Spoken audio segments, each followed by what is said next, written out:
Hey kids, it's the Biston Fly here, hope you're well.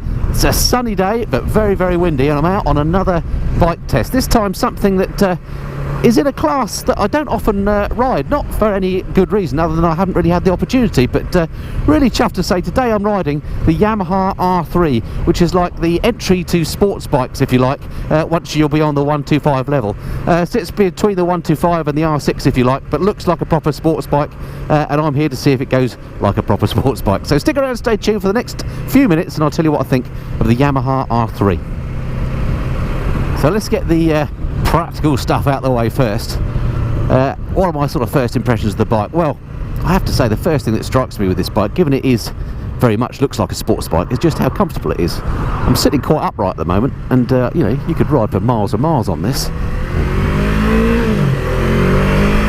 Check mirrors, we're all good.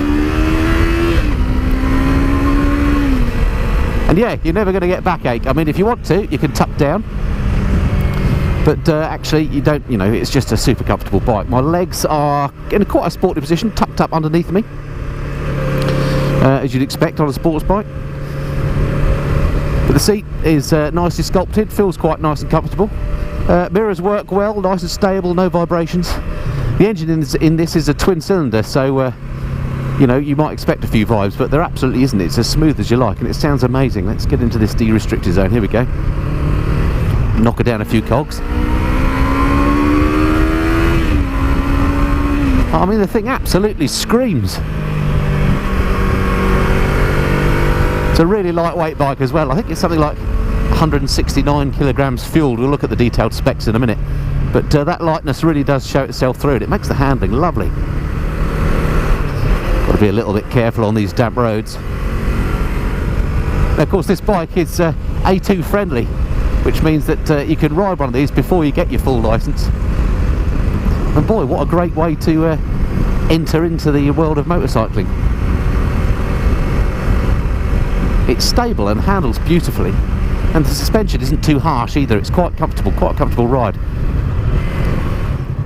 But this bike's just got the standard exhaust on it, and hopefully the microphone's picking it up. It just sounds amazing. It's got a red line at 12,000 RPM, which is quite amazing for a twin, really. It's light and flickable, agile. What is not to like? I have to say, it doesn't feel lacking in power in any way. I don't know what Yamaha have done to it to make a 300cc bike feel so good, but it feels lively. Oh, I'll just stop up here for a snap. Always like to show the Japanese a Spitfire and Hurricane. It makes for a good picture. If I don't get arrested, that is.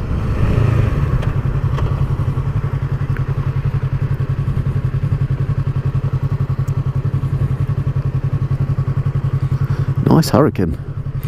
Right, quick snap.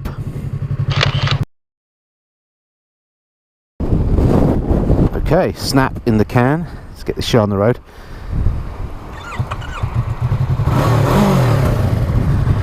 Listen to that beast. Right. All clear behind.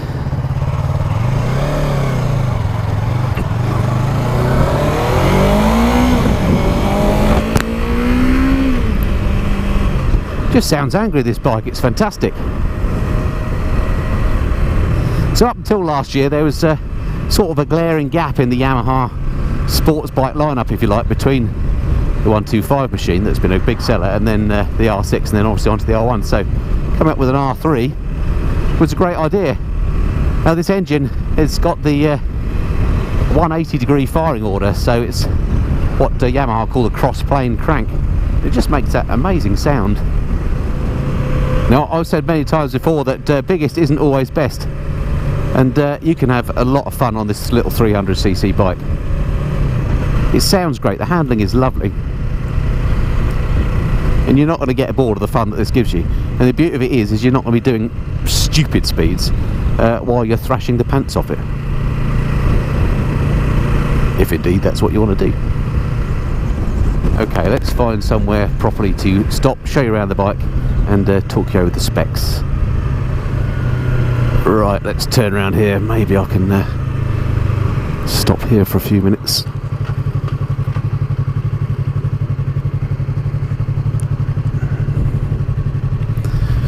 Maybe not the most picturesque spot, but it'll do for a walk round. Okay. Okay, so let's fire up the iPhone. There we go. Right, I think you'll agree, and lovely looking bike. They do it in a blue colour as well, which I think I might prefer actually over this grey. But it's certainly a proper looking sports bike as far as I'm concerned. I think anybody would be quite proud to turn up on this machine. There's the standard exhaust that makes such a great noise, and is that engine, as I say, that has the 180-degree firing order and gives it that amazing rasp that I'm hoping you heard. Okay, so in terms of specs then, as I say, twin-cylinder engine. It's actually 321cc, putting out 41 brake horsepower. Now, Yamaha say it's got a top speed of 108 miles an hour, and I don't doubt that. I'm not going to attempt to try that today. But that you know, is ample, let's face it. 29.6 newton meters of torque, which again may not sound like much, but in the real world, do you actually need much more than that when you're riding around? I'd argue maybe not. This, of course, Euro 4 compliant, so it has ABS. 780mm seat height, so quite low, very friendly to shorties like myself. Get your feet on the deck, no problem at all. And as I mentioned, the wet weight, a mere 169 kilograms, and lightweight bikes always do it for me, I have to say. Fuel tank holds 14 litres, and Yamaha, I reckon you'll get 57 miles per gallon out of it, so pretty frugal to run. Now the bike, slightly controversially, is made in the Yamaha factory in Indonesia. I don't know why it's controversial really, because of course Yamaha aren't going to let any bikes out the door that don't meet their exacting quality requirements, and the build quality on this looks as good to me as any other Yamaha, so I don't think that should put you off. As I say, it's A2 licence friendly, and if you want to buy one of these, it's going to cost you just over £5,000. £5,099 is what the website says. Gosh, it's so windy out here, I nearly lost my phone then. So its main competitors are things like the Kawasaki Ninja 300, which I think is a little bit more expensive, and certainly doesn't look as nice in my mind. Alright, enough chat before I get blown away. Let's jump back on the bike, do some more riding. Oh, very easy to get off the stand because of that lightweight.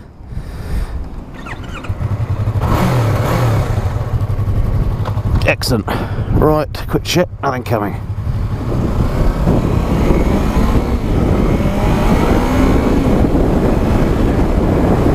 Yep, she sounds the biz, no doubt about that. Now, of course, on a bike of this price point, you know, corners do have to be cut, I guess. I don't know where they've cut the corners on this, to be honest, because although it doesn't have fancy name brakes or fancy name suspension, the brakes work absolutely fine. Just a little test. Yeah, they're perfectly adequate front and back, and the suspension feels nice. It's quite soft, I guess, for a sports bike, but that works for me. It doesn't jar your fillings out your teeth or anything like that.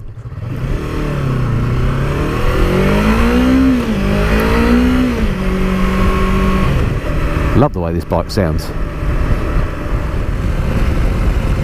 Actually, from a weather protection point of view, the little bike does pretty well actually. It's got quite a big frontal area.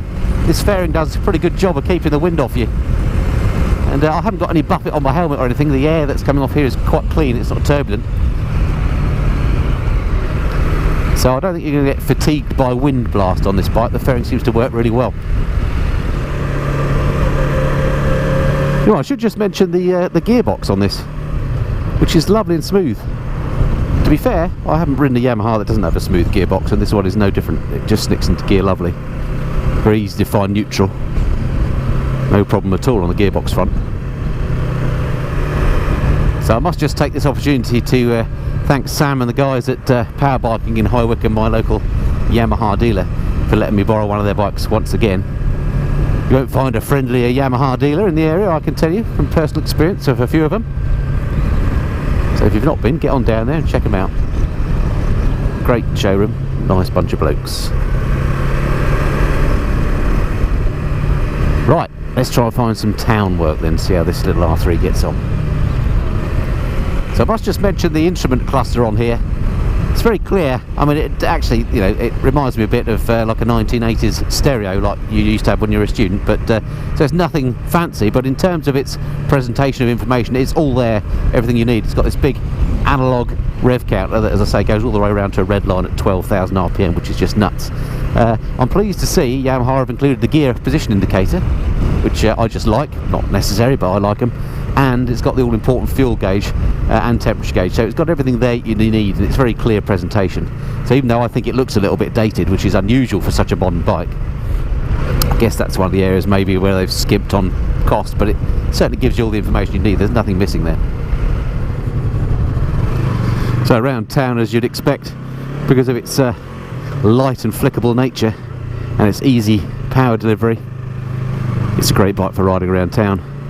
It's not particularly busy at the moment, but nipping in and out of traffic, not a problem. I would think this would make an absolutely great commuter bike, because it'd be very easy to filter on, and of course it's very frugal to run as well. So as a day-to-day transport, that coupled with its sort of sport tourer stance and its comfort, I think it would make an ideal commuter bike, regardless of what stage you're at on your sort of motorcycling journey. If you just need a cheap mode of transport, this is worth thinking about, because it looks fantastic from a sports bike point of view, but comfort wise, you're not all on your wrists, you're sitting up nicely.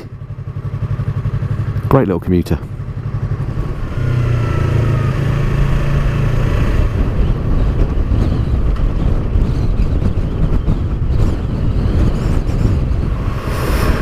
Okay, I'm going to get this bike back to its owners, although I wonder where I've got to.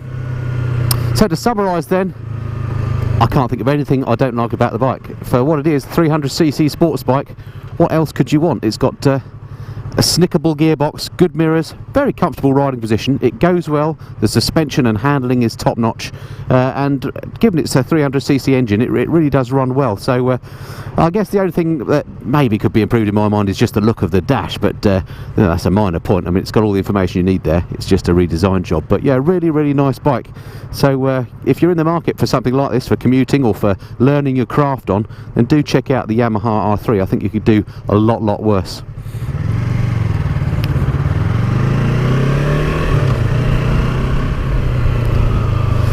Okay, I hope that's been of some interest to you, and I look forward to speaking to you next time. Until then, this has been the Mr. and Flyer. Cheerio.